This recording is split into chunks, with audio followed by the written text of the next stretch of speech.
Part 1. The First Steps into the Wilderness. Hey guys, tonight we begin with, well, a whole continent.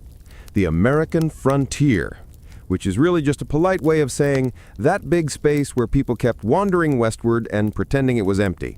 Spoiler, it wasn't empty. It had been occupied by indigenous nations for thousands of years. But Europeans arriving in the 1600s with their maps drawn by men who had never left London called it virgin land. Because apparently, if you didn't recognize the people already living there, it made you feel less guilty about stealing their farms. So let's float back. Imagine the year 1607, Jamestown, Virginia.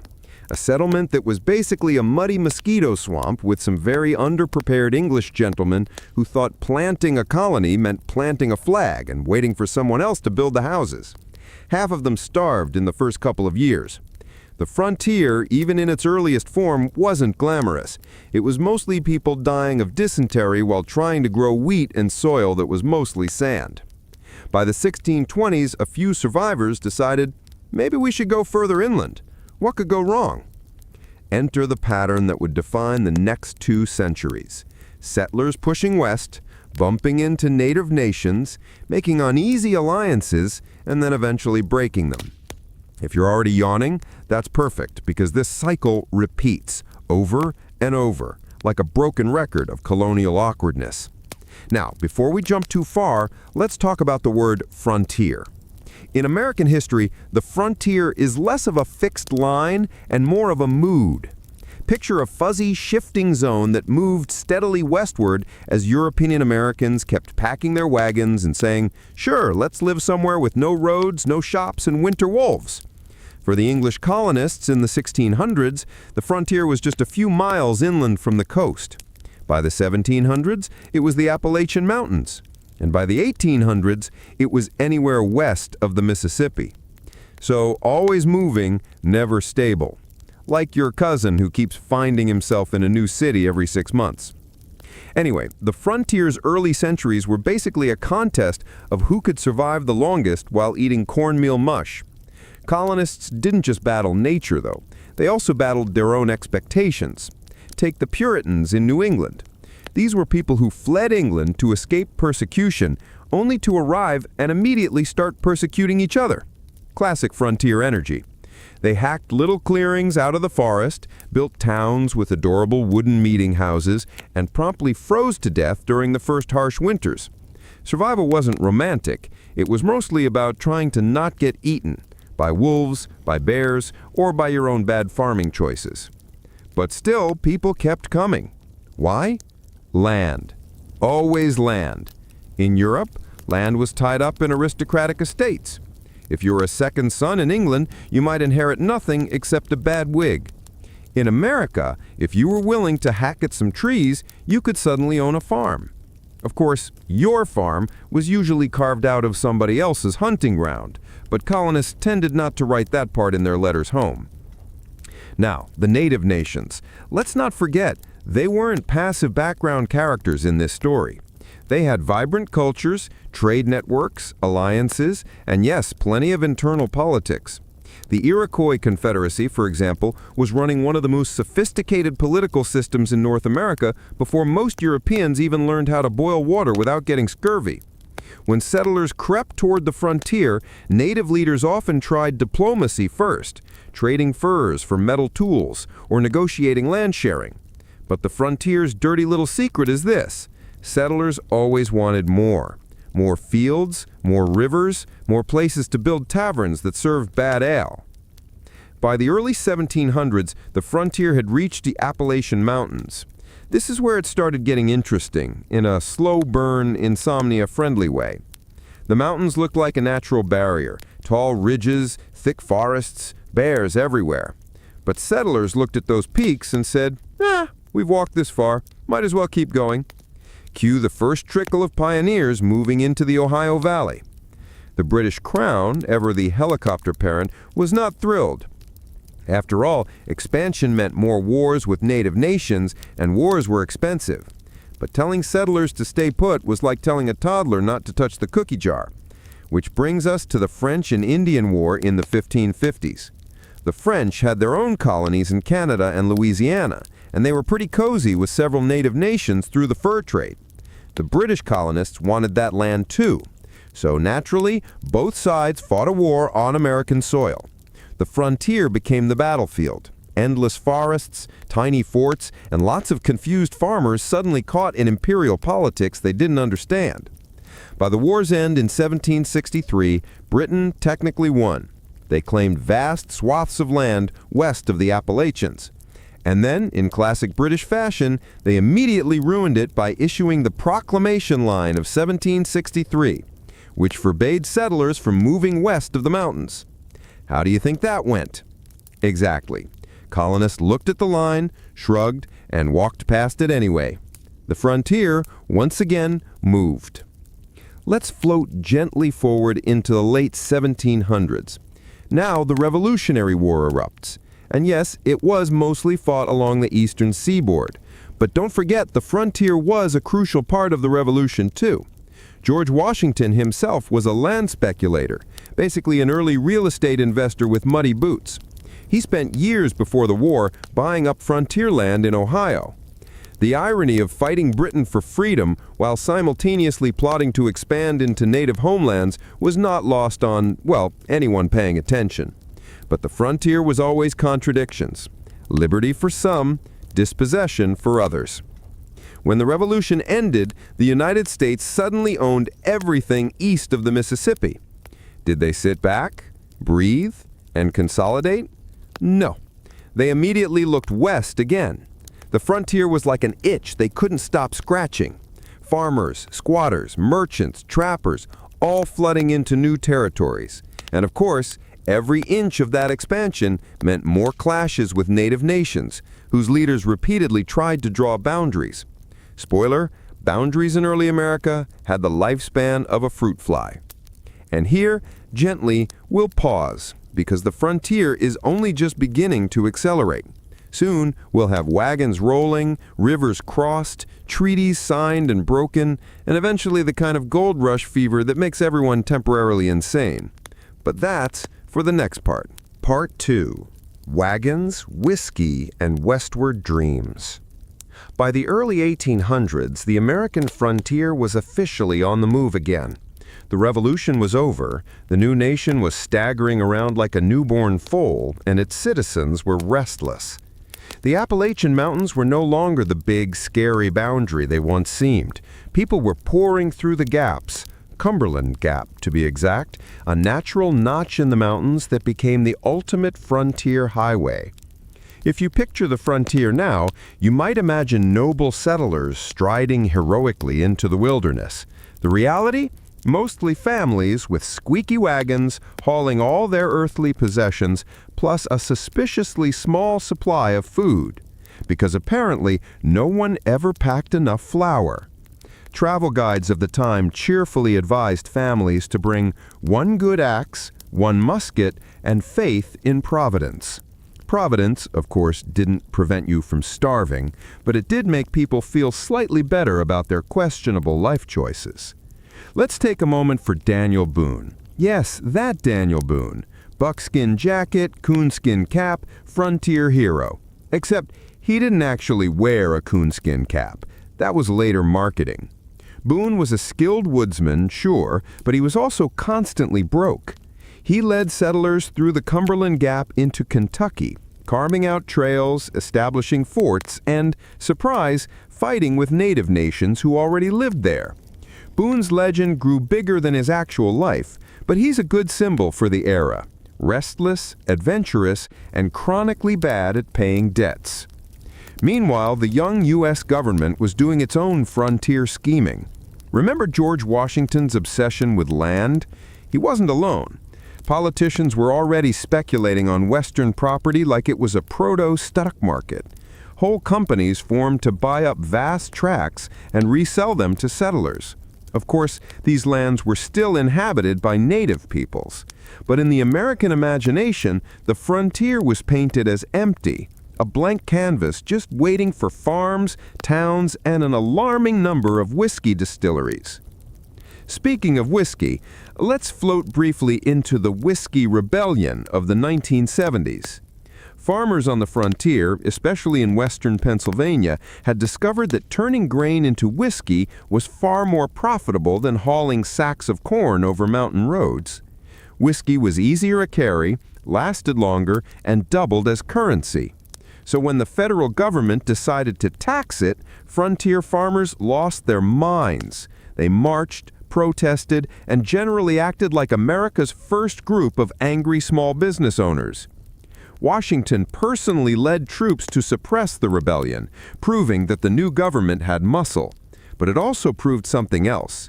Frontier folk didn't like being told what to do by elites back east, a theme that never really goes away. Now let's drift to the big turning point, the Louisiana Purchase in 1803. President Jefferson looked at a map and thought, why not double the country overnight? France, under Napoleon, was more interested in conquering Europe than holding swamps in North America.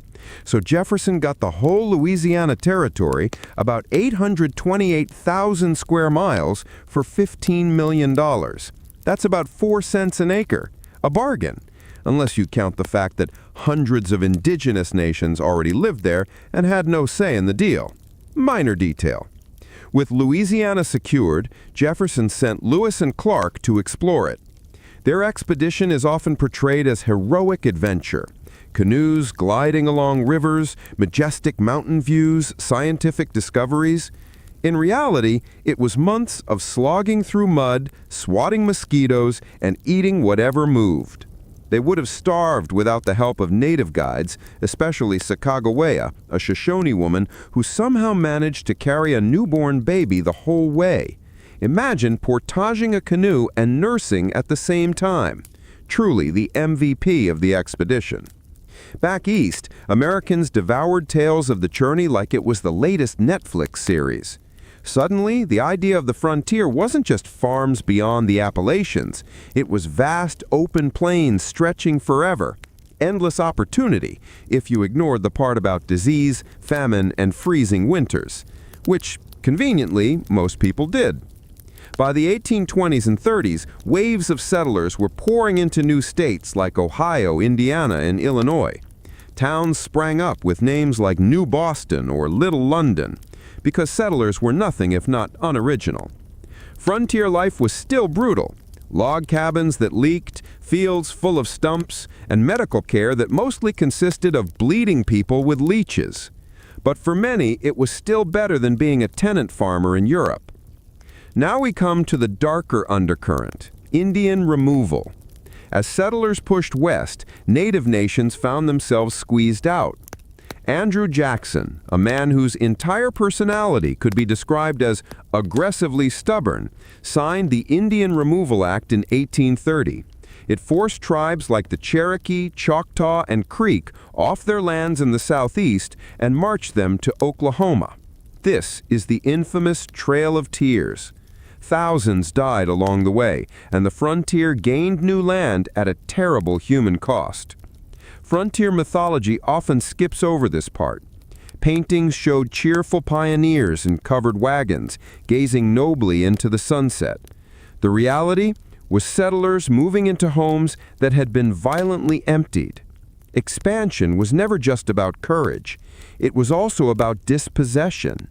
But as with so much frontier history, the uncomfortable bits were quickly brushed aside in favor of stories about brave men with rifles and suspiciously clean flannel shirts. Now let's drift a little further west now, into Texas, because, of course, Texas had to be dramatic. In the 1820s, Mexico encouraged American settlers to move into its northern province of Tejas. The settlers came, bringing with them cotton farming and slavery, which Mexico had technically outlawed. Awkward. Tensions grew, rebellions flared, and by the 1830s, you had the Texas Revolution. Cue the Alamo, which has been retold in more films than actual history books. The famous heroic Last Stand was really just a messy skirmish in a much larger conflict, but myth sells better than nuance. By 1845, Texas was annexed into the United States. Mexico was not thrilled. This led to the Mexican-American War, 1846-48, which was basically America saying, "We'd like half your country, thanks." The result? The U.S. grabbed California, Arizona, New Mexico, and more. Again, the frontier ballooned westward. Overnight, the Pacific Ocean wasn't some faraway dream. It was the new boundary. But before settlers could get there, they had to cross a whole lot of desert and prairie. Enter the wagon trains. These slow-moving parades of wooden wagons creaked across the plains like snails with wheels. The Oregon Trail became legendary. Thousands of families packed everything they owned, said goodbye to civilization, and set off on a 6-month road trip with no gas stations.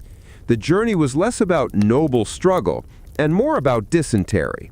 Seriously, most graves along the trail say some version of "died of dysentery." If you've ever played the computer game, you know. But the dream of Oregon was strong. Fertile valleys, mild climate, no malaria, at least compared to Missouri. Families trudged along, leaving diary entries that all sound the same. Cold again, rained, children sick, ate beans. Frontier life was repetitive, but that didn't stop people from moving. The promise of land kept pulling them forward, mile by mile. And then came 1848. California. Gold. The single word that turned the entire frontier into chaos. Part 3. Gold Fever and Ghost Towns. By 1848, the frontier had officially hit the Pacific coast. California, which had been part of Mexico just a few years prior, suddenly became the newest hotspot for dreams, disasters, and dust. And then came gold.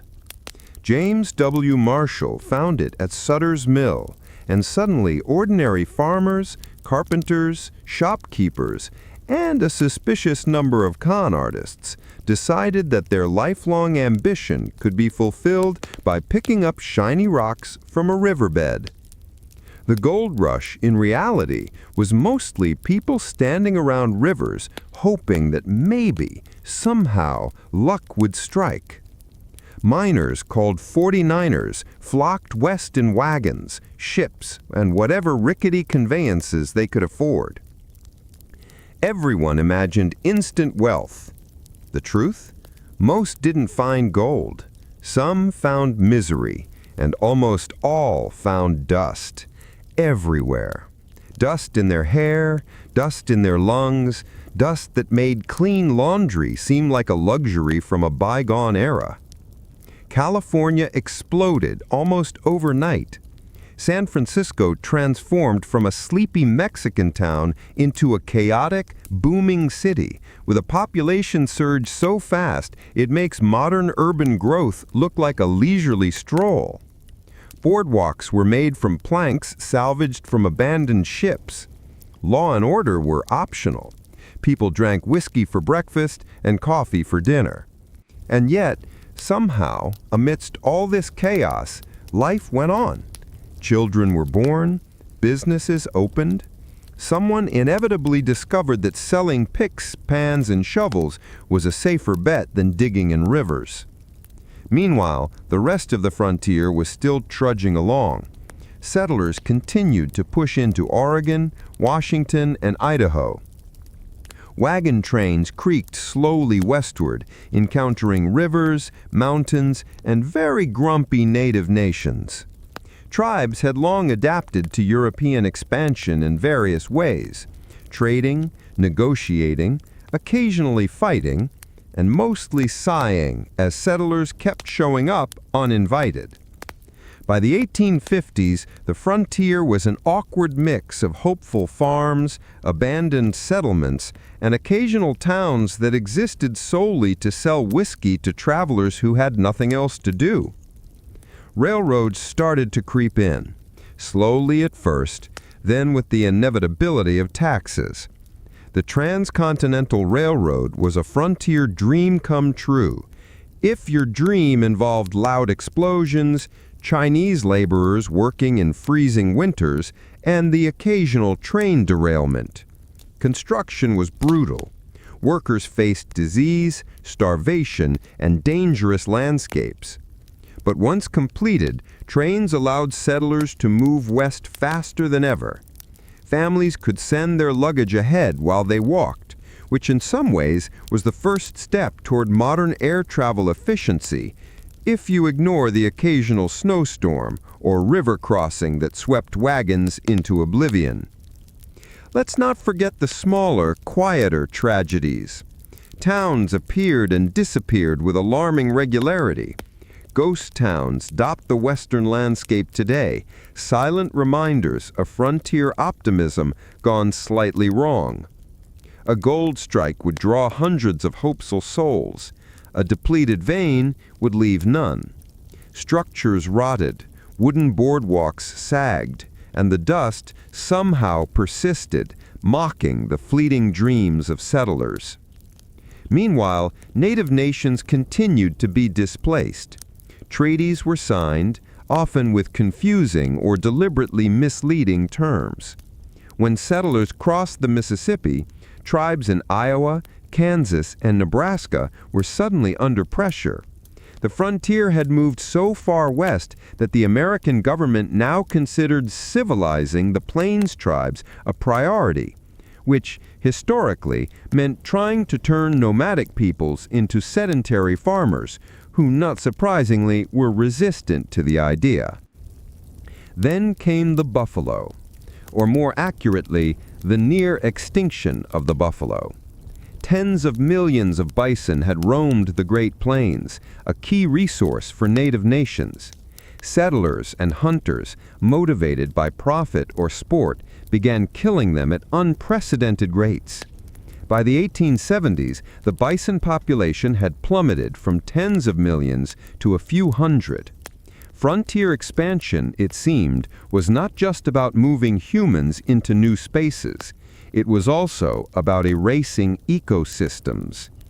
But again, history books often skip over the gnawing smell of dead bison to focus on heroic wagon trains. Life in frontier towns was mild chaos.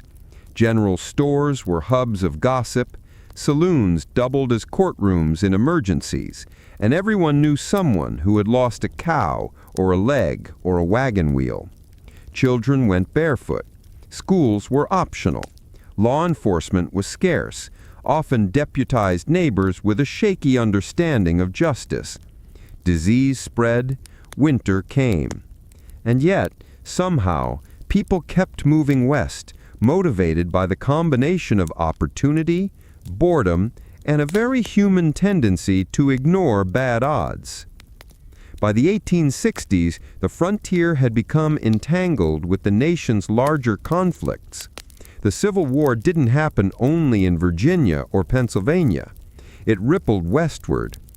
Territories like Kansas experienced what became known as Bleeding Kansas, a low-grade civil war before the actual Civil War, as pro-slavery and anti-slavery settlers clashed. Frontier violence wasn't glamorous. Mostly it was small-scale ambushes, stolen property, and long nights wondering if the neighbors were friendly. After the Civil War, the frontier accelerated again. Homestead Acts gave settlers 160 acres if they would farm it for 5 years. Railroads expanded. Barbed wire sliced the open prairie into neat rectangles. Ranching became big business.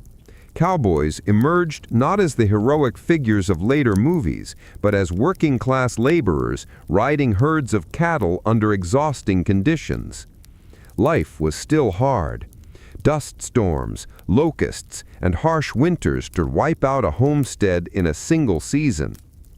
By the 1880s, the frontier was approaching what historians would later call closing. Frederick Jackson Turner, writing in 1893, declared that the frontier had disappeared. There was still land, of course, but the continuous edge of expansion, the moving line into the unknown, had finally ended. Towns had been established, railroads connected coasts, and native nations were confined to reservations. The wilderness still existed, But the frontier, that concept of endless possibility and peril, was mostly gone. And yet, the frontier's legacy lingered. It had shaped American character, economy, and mythology. People remembered it in books, songs, and legends, mostly sanitized versions where everyone had clean clothes and wagons never broke down. In reality, it had been slow, exhausting, sometimes tragic, often absurd, and always human. By the turn of the 20th century, the frontier was less about wagons and gold, and more about ghost towns, farms, and nostalgic memory. Americans looked back on it with a mixture of pride, regret, and mild disbelief. After all, who voluntarily walked hundreds of miles, battled dust, disease, and boredom, and did it all over again for promises of land or gold? Apparently, a lot of people. And with that, we can gently rest. The frontier had moved, expanded, and eventually closed. But its story is never really quiet. It whispers through the plains, the mountains, and the ghost towns, and if you close your eyes, you might hear it, creaking wagons, howling wolves, and the faint murmur of someone muttering, "Maybe I should have stayed east of the Appalachians." Part 4. The Last Plains and the Closing of the Frontier. By the 1870s, the frontier had shifted entirely onto the Great Plains. Wide-open grasslands, rolling hills, and long rivers stretched as far as the eye could see, perfect for farmers, ranchers, and anyone with a stubborn streak or a death wish. Life here was still brutally slow, dusty, and occasionally tragic. If you were a settler, each day was a careful negotiation with nature. Heat, cold, prairie fires, locusts, and the occasional blizzard. Native nations were now under intense pressure. The U.S. government had grown more organized in its effort to confine tribes to reservations. The Plains Indians, including the Lakota, Cheyenne, and Comanche, had lived mobile, communal lives, following buffalo herds for centuries. Suddenly, their world was shrinking rapidly.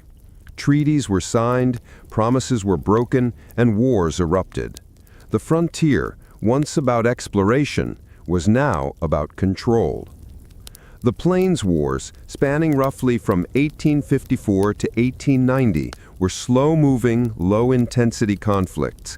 Battles often involved small groups of soldiers and warriors, with periods of tense waiting in between.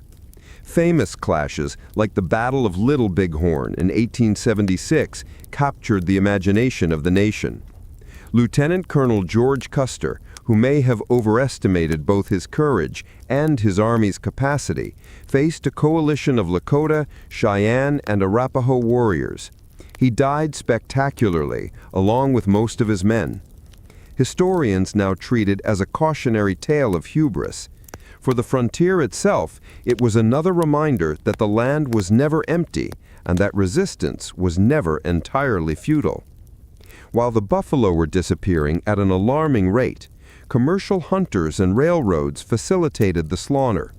Tens of millions of bison, once the lifeblood of the plains, were reduced to a few hundred by the 1880s. This wasn't just an ecological disaster.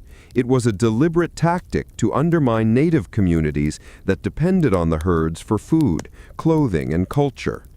The frontier, it seems, moved faster when humans could impose their will over the natural world. Life for settlers wasn't exactly luxurious either. Small towns dotted the prairie, each with a general store, a post office, and maybe a saloon or church. Farms required back-breaking labor. Winters could be merciless. Crops failed. Sickness spread. And yet people kept pushing. Optimism, stubbornness, or sheer necessity drove them.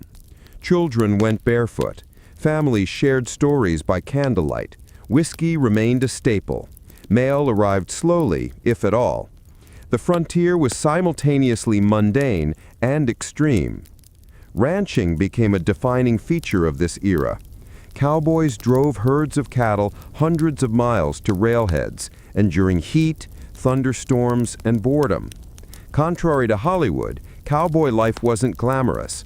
Days were long, work was monotonous, and cattle were often temperamental. Still, this image of the cowboy, rugged, solitary, and endless enduring, became central to frontier mythology. It simplified a messy reality into something more narratively satisfying. By the 1880s and 1890s, railroads had transformed the frontier. They connected distant settlements, facilitated migration, and made the vast plains feel smaller. The Homestead Act continued to encourage settlement, but land was now divided, fenced, and more regulated. The open, moving edge of civilization, the true frontier, was disappearing. Frederick Jackson Turner's famous essay in 1893 pronounced it gone. The frontier, as a continuously shifting zone of exploration and uncertainty, had closed. But its closure was bittersweet. The land had been mapped, settled, and transformed. Ghost towns whispered of failed hopes. Rivers carried the memories of canoeists, miners, and travelers. Native nations were confined to reservations, holding on to traditions in dramatically reduced territories. The frontier had shaped the nation's culture, economy, and psyche, leaving a legacy that would echo in literature, folklore, and collective memory. And so, by the turn of the 20th century, the American frontier existed mostly in memory, in stories told around fireplaces, in dime novels, and in the occasional ghost town visited by tourists. It was no longer about pushing boundaries, facing unknown wilderness, or negotiating survival in isolation. It was about reflection, nostalgia, and for some, mild regret at how much human ambition could alter a landscape and its original inhabitants. If you close your eyes now, you can imagine it. Endless prairies stretching into the horizon, wagons creaking under the weight of hope, the faint echo of cowboys singing as they herd cattle, and somewhere in the distance, the soft murmur of rivers that carried both dreams and despair. The frontier isn't loud. It's subtle, persistent, patient, always moving, even when you're not. And with that, we can rest. The story of the American frontier is long, slow, and oddly comforting in its repetitiveness. Settlers came, they struggled, and they left behind towns, stories, and scars on the land. Native nations resisted, adapted, and survived. The wilderness receded, giving way to civilization, but never entirely disappearing. So let your mind drift along those prairies tonight.